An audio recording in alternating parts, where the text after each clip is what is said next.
This is my favorite part of a rig rundown. Yes. The noisemakers. Let's talk about it. What, okay. I guess let's start with your signal chain because you kind of have a lot going on here. Yeah, I'm going into a Crybaby Dunlop wah that.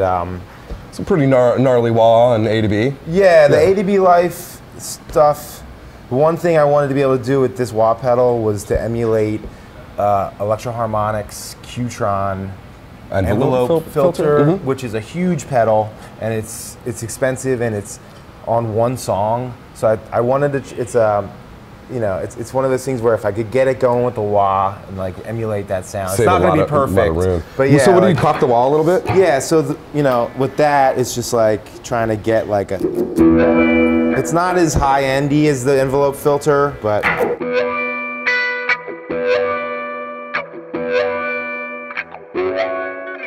And yeah, it's cool. Like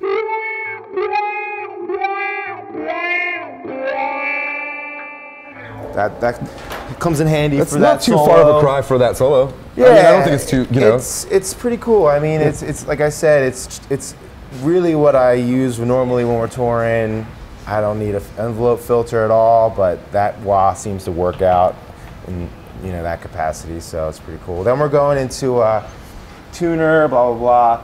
This is always on. This is you leave the Archer on? It's always. This is never off. It's just a boost. The way I was going to say, are you using it for just a little bit of a clean boost? Just a little bit of a clean boost is all I ever need with that, and it's really the main clean sound for the rig. It'll wake your amp up for sure. Yeah, totally. It does. It's a good way to put it. Then we're going into the Walrus Harvester. Fun stuff. What are you using that for? So this is just for anything overdrive related.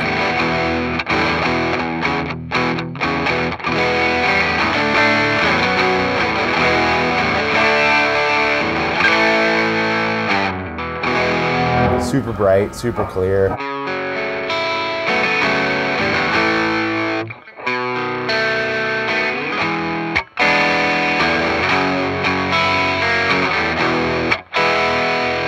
It's not over the top either. It's just it's kind of just starting to break up. Yeah, it's like it's just a really quality overdrive pedal. I've been through so many. A lot have been really great pedals, but they don't stand up.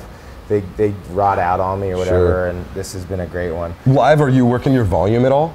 Yeah. Just to clean up or anything? Yeah, what you mean, like in the middle of a set? Yeah. I'm always that guitar player that's like messing with his pedals too much on stage, and it's probably driving everybody in the band crazy, but whatever. But then we're moving on. Like the Walrus guys are so talented with all of the different drive gain stages. So like I just wanted to keep it going with the distortion.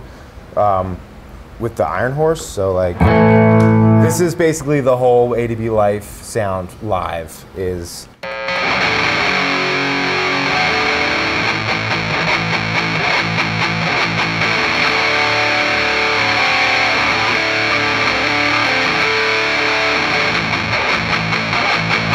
That's for all of like the JCM 900 sort of emulation.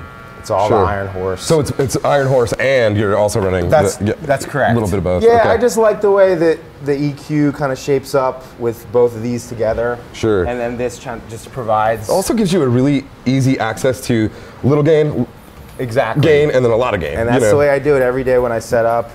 I kind of get my sounds for the different rooms, and it's always just about getting it stepped up from one to the other. And that takes us to the big stuff, which is a buddy of mine, Andrew Wilson, has a company called Cameltone, and he makes all these amazing cables, and he also has all these pedals. And so we were just setting up my board one time before a tour, and he said, I have this muff pedal that sounds like J Mascis. And I just said, okay, like that's all you have to say. Done. Like, can I have it? So apparently, and what he told me was that there was a factory. I guess like they produced one of these muff pedals where the components were actually in the wrong order, and it produced this sound that J Mascis really liked. And so I'm not a huge fuzz like professor. I've seen people you know, nerd out and I'm in awe of their knowledge, and I try to keep up as best I can. But you know, I love this pedal. It's really cool. Like, we use it for a lot of the newer stuff. Like,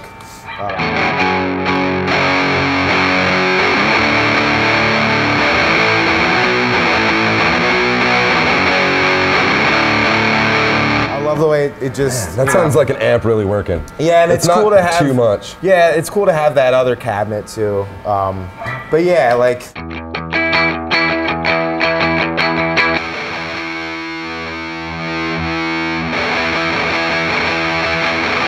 It's got a little bit of attack there. It's not. The cool thing about it is it has a little bit of articulation when you want to do things like, it's not all flubbed like that out. Corgan kind of thing.